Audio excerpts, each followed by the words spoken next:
नमस्कार। 9 की 9 खबर में आपका स्वागत। मैं राहुल ओझा आपके साथ। प्रयागराज से बड़ी खबर है, जहां कुंभ मेला क्षेत्र में फिर से आग लगी। आग लगने से 2 गाड़ियां जल गई। दमकल की मदद से आग बुझाई गई। काफी देर तक अफरा तफरी मची रही। समय रहते आग पर काबू पा लिया गया। किसी को कोई नुकसान नहीं पहुंचा है, लेकिन 2 गाड़ियां जल गई हैं। प्रशासन की मुस्तैदी से आग पर तुरंत काबू पा लिया गया। महाकुंभ क्षेत्र में बेहतर इंतजाम किया गया है, लिहाजा किसी को घबराने की जरूरत नहीं है। तो छोटी मोटी घटनाएं जरूर सामने आ रही है, लेकिन व्यवस्था इतनी दुरुस्त है यहाँ पर कि उस घटनाओं को काफी जल्दी कंट्रोल भी कर लिया जा रहा है। तो ये तस्वीर है जहाँ पर भीड़ काफी ज्यादा है। और देखिए, एक बार फिर से ये अगलगी की घटना सामने आ गई। 2 गाड़ियां जल गई। हालांकि किसी को कोई नुकसान नहीं पहुंचा है। मौके पर लगातार टीम की मुस्तैदी है और समय रहते इस आग पर काबू पा लिया गया।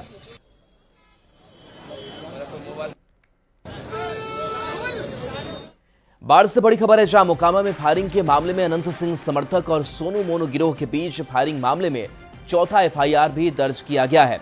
सोनू मोनू की मां मुखिया उर्मिला देवी पर एफआईआर दर्ज हुई है। सोनू मोनू के पिता प्रमोद पर भी एफआईआर दर्ज की गई है। घायल उदय यादव ने यह मामला दर्ज कराया है। जानलेवा हमले और आर्म्स एक्ट की धारा लगी है। उदय यादव सहनौरा निवासी सुरेश यादव का बेटा है। जब पूर्व विधायक अनंत सिंह जलालपुर नौरंगा गांव में पंचायती के लिए पहुंचे थे, तभी वहां गोलीबारी शुरू हो गई थी। उस समय उदय यादव साथ में था और बताया जा रहा है कि उसके गर्दन में गोली लगी है। इसके बाद सोनू मोनू और उनके पिता सहित 4 नामजद और 5 से 6 अज्ञात के खिलाफ पंचमहला थाने में मामला दर्ज कराया गया है। बता दें कि इसी गोलीकांड में पहले ही 3 प्राथमिकी दर्ज की जा चुकी है, जिसके आधार पर आरोपियों पर कार्रवाई भी पुलिस की ओर से की गई है। इस मामले में ये चौथी एफआईआर है। चलाया, उसका आदमी टॉर्च से खोखा चुन रहा था। कुछ खोखा उसको नहीं मिला है, जो कि यहाँ सामने में बरामद है। कितने राउंड चलाया? कितने 15 राउंड गोली फोड़ा है। कितने बजे घटना हुई है? 5 बजे सुबह। और क्या बोले, कौन कौन लोग था? सोनू मोनू था और उसका गैंग था। गोली चलने के बाद प्रशासन को हम फोन किए कि सर हमारा साथ ऐसा ऐसा बात है। तो पचमहला थाना बड़ा बाबू आया और उल्टे वो हम ही को डांटने लगा कि कुछ होबे नहीं किया है, तुम लोग ऐसे तिल का तार करते हो। मोकामा की घटना के बाद बिहार में लॉ एंड ऑर्डर के मुद्दे पर सियासत तेज हो गई है। एनडीए का कहना है कि सरकार ना किसी को बचाती है, ना फंसाती है। वहीं विपक्ष सरकार पर अपराधियों के संरक्षण का आरोप लगा रहा है। अब मान लीजिए कि कोई आदमी हमारे पास आवे कि अमुक आदमी के पास हम लोग गए, हमारे साथ ऐसा ऐसा काम कर रहा है, अगर हम वहाँ जाएं पंचायती के लिए और कोई गोली चला दे और उसके जवाब में अगर कोई गोली चलाता है तो लॉ एंड ऑर्डर का मामला है ये।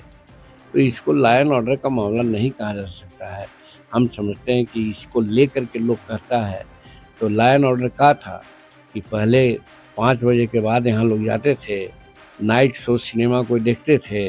आज बच्चियां भी जाती हैं, नाइट शो सिनेमा देखती हैं, वो आती हैं जाती हैं। सरकार पूरी सजगता के साथ कानून का राज स्थापित कर रहा है और छोटी मोटी घटनाओं पर सरकार की निगाहें हैं। गलत करने वाले बचेंगे नहीं। ईमानदारी के साथ प्रशासन भी लगा हुआ है। कहीं भी और किसी भी परिस्थिति में नीतीश कुमार जी के राज में, एनडीए के राज में कानून के राज से कभी समझौता नहीं होता और कानून का ही शासन और सत्ता चलता है और जो कोई भी गलती करता है वो उसको सजा मिलती है। ये पुलिस प्रशासन देख रही है, कहीं भी कोई घटना होती है निष्पक्ष ढंग से कार्रवाई करती है। उसमें हमारी सरकार का कहीं हस्तक्षेप नहीं है। पुलिस प्रशासन को खुली छूट है।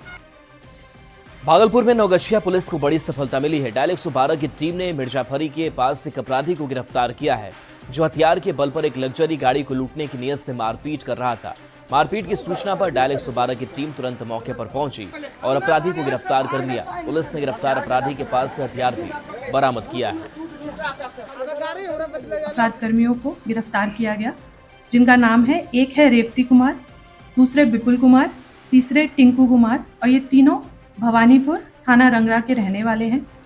और इनके साथ वहाँ पर एक अवैध हथियार और कारतूस, ताला काटने के एक जो कटर होता है बड़ा वाला वो, एवं चोरी का कुछ सामान जब्त किया गया।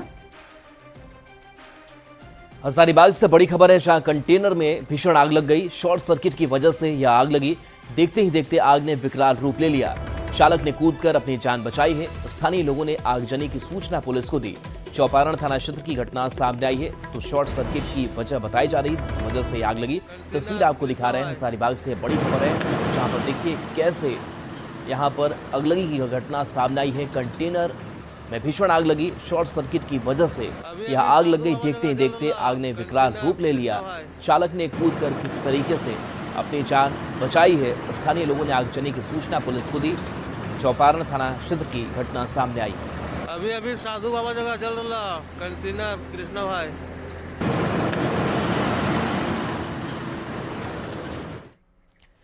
गणतंत्र दिवस के रंग में नक्सली कोई बाधा न डाले, इसको लेकर पुख्ता इंतजाम किए गए हैं। मुंगेर के नक्सल प्रभावित इलाकों में सर्च ऑपरेशन चलाया जा रहा है। हर आने जाने वाली गाड़ियों की जांच हो रही है। सीआरपीएफ और एसएसबी के जवान जंगलों और पहाड़ों पर हर गतिविधियों पर नजर रखे हुए हैं। शहर में भारी संख्या में पुलिस की तैनाती की गई है। जो डिप्लॉयमेंट है गणतंत्र दिवस को लेकर के पूरे शहर में, वो हम लोगों ने बनाया हुआ है। सभी शहर में हर जगह पे डिप्लॉयमेंट रहेगा, क्यूआरटीज रहेंगी। इसके अतिरिक्त जो हमारा अर्धसैनिक बल है, वो सब स्पेशल ऑपरेशन में जो नक्सल प्रभावित क्षेत्र है उस सब में कार्यरत रहेगा। पूर्वी चंपारण के रक्सौल में गणतंत्र दिवस समारोह को लेकर नेपाल से सटी सीमा पर चौकसी बढ़ा दी गई है। एसएसबी के जवान सीमा की सुरक्षा में तैनात हैं। हर आने जाने वालों की जांच की जा रही है। हाल के दिनों में इलाके में ड्रग्स तस्करी के मामले बढ़े हैं, जिसको देखते हुए सीमा पर विशेष अभियान चलाया जा रहा है।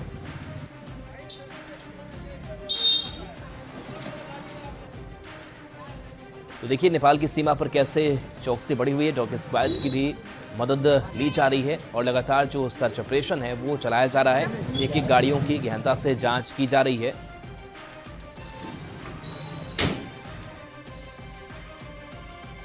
अब खबर शेखपुरा से है, जहां बरबीघा के लालू नगर में रह रहे महादलितों को अपना घर खाली करने को कहा गया है।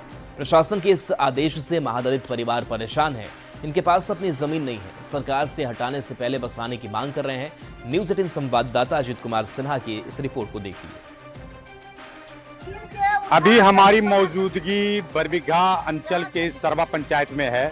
सरबा महादलित लालू नगर के नाम से भी जानते हैं और 1994 में इस बस्ती का निर्माण किया गया था। आपको बता दें कि सारे भूमिहीन लोग हैं और इनको बसाया गया था सरकार के द्वारा, जिला प्रशासन द्वारा जमीन। लेकिन अब इन दिनों अंचल द्वारा कहा जा रहा है कि खाली करने का इन लोग को नोटिस दिया जा रहा है कि आप खाली करिए। तो जब तक सवाल उठता है कि ये लोग जाएंगे कहाँ आखिर। हम हटावो इसको, तो हम लोग कहे कि एक बार कि भाई हम कहाँ जाएं। हम एक एक भीतर लालू जी जो दिए हैं यही दिए हैं, नहीं तो जमीन कहीं दिया जाए तो हम लोग चले जाएंगे वहाँ। खाली करल को जगह पाती हमने सब के है सर, कहाँ जख रही है हमने सब बाल बच्चे 10 को 20 को परानी हैं। कितना बरस से रह रहे हो? 30-35 साल में हो गए। हाँ तो कहाँ जख रही है हमने सब, गांव पर से भगा दिल के हमने सब के सब जगह पाती नहीं है। ऐसी नहर नौली पर रहलिए तो वहाँ से भगा दिल के यहाँ लालू नगर में। सरकार की योजना है कि जो भी महादलित हैं और भूमिहीन है, वैसे भूमिहीन परिवारों को पर्चा देकर जमीन देकर आवास बनाया जाएगा। लेकिन अगर जो झुग्गी झोपड़ी लेकर रह रहे हैं वैसे लोगों को अगर हटाया जा रहा है, निश्चित रूप से न्याय संगत बात नहीं मानी जा सकती है। जिला प्रशासन इसने मामले में संज्ञान ले। अगर हटाने की कार्रवाई होती तो इसके पहले पुनर्वास की व्यवस्था होनी चाहिए। अजित कुमार सिन्हा, न्यूज 18 शेखपुरा।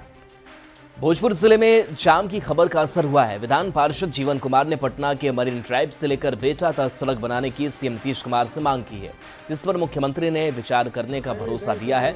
बता दें कि कोइलवर में इन दिनों भीषण जाम लग रहा है, जिससे लोगों को काफी परेशानी हो रही है।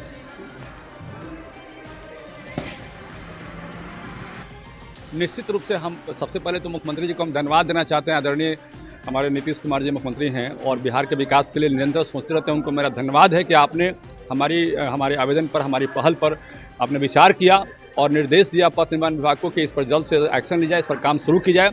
और मुझे लगता है कि ये जो गंगा मरीन ड्राइव है, मरीन ड्राइव से सीधे परयो 4 लेन से कनेक्ट करने का प्रस्ताव जो है आया है और उस पर अभी चिट्ठी 20 तारीख को, इसी 20 तारीख को 2 दिन पहले निकली चिट्ठी।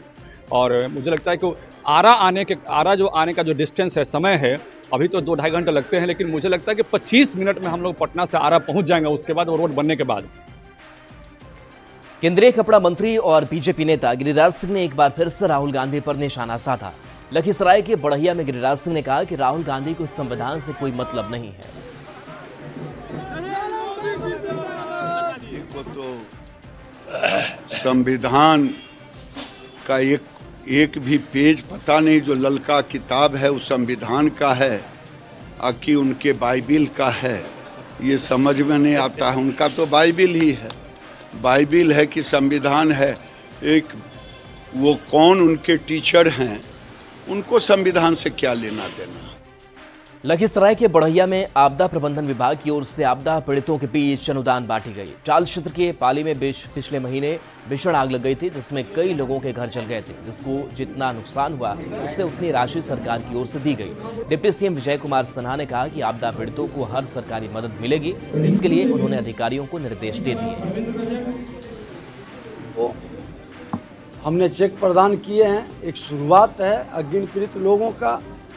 फिर उसी तरह से सभी को उनका जन्म प्रमाण पत्र हो या उससे संबंधित जितने भी सरकार की योजनाओं का है, सभी का वितरण, और जो लोग वंचित रह जाते हैं वैसे लोगों की बातों को सुनने का भी, पदाधिकारी के द्वारा समाधान करने का भी एक निर्देश जो सरकार का है, उसके द्वारा हम जनता की समस्याओं के समाधान का एक शुभारंभ कर रहे हैं। अब बात राष्ट्रीय स्वयंसेवक संघ की। छपरा सदर प्रखंड के करिंगा गांव में आरएसएस का प्रारंभिक अभ्यास वर्ग चल रहा है, जिसमें आरएसएस कार्यकर्ताओं को शारीरिक और बौद्धिक प्रशिक्षण दिया जा रहा है। 200 से अधिक कार्यकर्ता इस प्रशिक्षण शिविर में शामिल हो रहे हैं। ठंड के बावजूद कार्यकर्ताओं का जोश शाही है।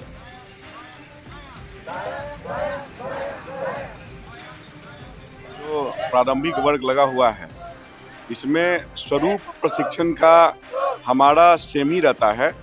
अंतर रहता है कि यह प्रारंभिक है, यह जो है वो केवल 2 दिन का है। तो 2 दिन के अंदर जो सुबह के जागरण से लेकर के और संध्या दीप निर्वाण तक का जो गतिविधि संघ के प्रत्येक प्रशिक्षण में बनता है। भारत के राष्ट्रपति की ओर से निमंत्रण मिलने पर गणतंत्र दिवस समारोह में भाग लेने के लिए बिहार के डेहरी की सोनी देवी दिल्ली रवाना हो गई। नगर विकास विभाग की तरफ से पीएम आवास योजना शहरी के अंतर्गत बिहार के 6 लाभुकों का चयन हुआ है, जिससे गणतंत्र दिवस समारोह में राष्ट्रपति से मिलने का अवसर मिलेगा। साथ ही राष्ट्रपति के द्वारा आयोजित एट होम रिसेप्शन में राष्ट्रपति के साथ डिनर करने का मौका भी मिलेगा। सोनी देवी को मिले इस सम्मान के बाद मोहल्ले के लोग काफी खुश हैं। फूल माला के साथ सोनी देवी को पटना के लिए रवाना किया गया। प्रधानमंत्री आवास योजना के अंतर्गत सोनी देवी का वर्ष 2018-19 के लिए चयन हुआ था, जिसमें उन्होंने तय समय सीमा के अंदर अपनी आवास को पूरा किया। साथ ही जीविका के माध्यम से जुड़कर सरकार की योजना का प्रचार प्रसार किया। राष्ट्रपति से मिलने जा रहे हैं। मैं प्रधानमंत्री आवास योजना के तहत हमको 2 लाख रुपया का राशि मिला था और मैं उसके तरह घर बनाई हूँ। और पहले मैं खपड़ा के मकान में रह रही थी, जल स्थिति में था और मेरा पूरा थी समस्या का सामना करना पड़ता था। मोतिहारी के गांधी मैदान में गणतंत्र दिवस को लेकर फाइनल परेड रिहर्सल किया गया, जिसमें मोतिहारी नगर निगम के नगर आयुक्त सौरभ सुमन यादव और एसपी स्वर्ण प्रभात के साथ कई पदाधिकारी मौजूद रहे। पुलिस और एनसीसी की 9 टुकड़ियों ने परेड में हिस्सा लिया। एसपी ने गणतंत्र दिवस पर सुरक्षा के दृष्टिकोण से हर व्यवस्था लागू रहने की भी बात कही। सलामी देते हुए गुजरती हुई 26 जनवरी की तैयारी जो है पूरे जोर शोर से हो रही है। इसी को देखते हुए गांधी मैदान में आज रिहर्सल फुल ड्रेस रिहर्सल कराया गया है और सभी जो चीज़ें हैं उसको देखा गया है। और 26 जनवरी को जो है काफ़ी बेहतर प्रदर्शन जो है हमारे पुलिस फोर्स और जो एसएसबी की टुकड़ियाँ हैं, एनसीसी और स्काउट्स हैं, इनके द्वारा बेहतर प्रदर्शन किया जाएगा। आम जनों से अनुरोध है कि 26 जनवरी को 9 बजे गांधी मैदान में आएँ और जो है परेड का जो है लुत्फ उठाएं। भोजपुर जिले में आरा के ऐतिहासिक रमना मैदान में गणतंत्र दिवस समारोह मनाया जाएगा। समारोह को लेकर रमना मैदान सज धज कर तैयार है। न्यूज 18 संवाददाता चंदन कुमार की इस रिपोर्ट को देखिए।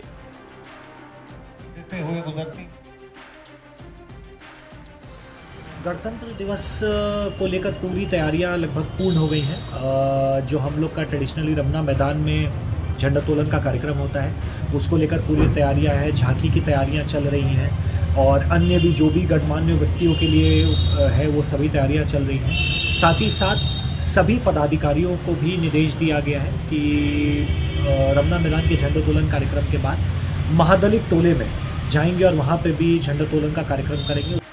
गणतंत्र दिवस को होने वाले झंडा तोलन को लेकर के देखिए जोरों शोर से तैयारी चल रही है। इस वक्त हम मौजूद हैं आरा शहर के ऐतिहासिक रमना मैदान में, जहां की इसी मंच से भोजपुर जिले के प्रभारी मंत्री एवं बिहार सरकार के उप मुख्यमंत्री विजय कुमार सिन्हा झंडा तोलन करेंगे एवं परेड की सलामी लेंगे। वहीं इस मौके पर कई झांकियां भी जिला प्रशासन के द्वारा निकाली जाएगी। उसको लेकर के देखिए पूरे रमना मैदान में बैरिकेटिंग की जा रही है और इस मंच का रंग रोगन किया जा रहा है और मैदान में चारों तरफ देखिए बैरिकेटिंग की गई है ताकि लोग आराम से यहाँ झंडा तोलन को देख सके और जो झांकी निकाली जाने वाली है उसको लोग देख सके। उसको लेकर के जो कर्मचारी, जो लोग हैं, जो मजदूर हैं, वो दिन रात काम में लगे हुए हैं और झंडा तोलन की जो तैयारी है वो जोर शोर से चल रही है। हर वर्ष इसी रमना मैदान से जिले के प्रभारी मंत्री झंडा तोलन करते हैं और उसको लेकर के जो तैयारी है वो जोर शोर से चल रही है। वहीं इस संदर्भ में भोजपुर के जिला पदाधिकारी ने भी तैयारियों की समीक्षा की है और उन्होंने झंडा तोलन को लेकर के आवश्यक दिशा निर्देश दिया है। वहीं इसी ऐतिहासिक मंच से 26 जनवरी को झंडा तोलन किया जाएगा। चंदन कुमार, न्यूज़ 18 भोजपुर। अब बात मौसम की। बिहार में ठंड का सितम जारी है। मौसम विभाग के मुताबिक अगले 2 दिनों तक राहत की कोई उम्मीद नहीं है। कई जिलों में येलो अलर्ट जारी किया गया है। हालांकि आज सुबह राजधानी पटना में धूप खिली हुई है, जिससे लोगों को थोड़ी राहत मिली है। पिछले कुछ दिनों से बिहार के तमाम जिलों में शीतलहर का असर देखा जा रहा था और राजधानी पटना में भी 3-4 दिनों तक धूप का दीदार नहीं हो पाया था, जिसकी वजह से पटना वासी भी ठंड से बेहद परेशान है। लेकिन अब थोड़ी सी राहत की बात है जब पटना में ठंड का असर थोड़ा कम हुआ है और धूप खिली हुई है। जाहिर सी बात है ये खिली हुई धूप पटना वासियों को राहत दे रही है। लेकिन मौसम विभाग ने जो बिहार के दूसरे जिलों के लिए भविष्यवाणी की है वो अभी भी कपकपाने को काफी है, क्योंकि बिहार के 11 जिलों में कोल्ड डे का अलर्ट जारी किया है मौसम विभाग ने और 15 जिलों में घने कोहरे का अलर्ट जारी है।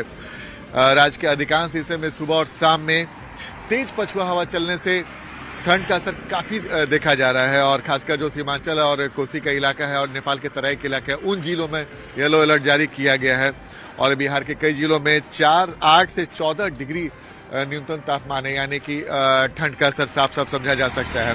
राजधानी पटना में थोड़ी राहत मिल रही है ठंड से और लगभग सुबह के समय में हल्का कोहरा देखा जा रहा है, लेकिन जैसे जैसे दिन निकलता जा रहा है वैसे वैसे कोहरे का असर कम हो रहा है। और मौसम विभाग ने कहा है कि आने वाले 24-48 घंटे में बिहार के कई जिलों में येलो अलर्ट जारी किया गया है, जिससे ठंड का असर देखा जा सकता है और खासकर 11 जिलों में कोल्ड डे का अलर्ट जारी किया गया। इसमें किशनगंज, अररिया जैसे इलाके जो सीमांचल के इलाके हैं, उसके अलावा पूर्वी चंपारण और पश्चिम चंपारण जो नेपाल से सटे हुए इलाके हैं उन इलाकों में देखा जा रहा है और खासकर 15 जिलों में घने कोहरे का भी अलर्ट जारी किया गया है। ठंड की वजह से ही राजधानी पटना सहित बिहार के तमाम जिलों में 8वीं तक के स्कूल बंद कर दिए गए हैं और अब तमाम स्कूल 27 तारीख से खुलेंगे। तो जाहिर सी बात है ठंड के असर की वजह से बिहार के लोग परेशान हैं, लेकिन मौसम विभाग ने भविष्यवाणी की है कि आने वाले 48 घंटों के बाद ठंड से थोड़ी राहत मिलने की संभावना बढ़ेगी। कैमरामैन सुबोध के साथ आनंद अमृतराज, न्यूज़ 18 नेटवर्क, पटना। और चलिए न्यूज़ 18 बिहार झारखंड पर खबरें आपके लिए लगातार जारी हैं।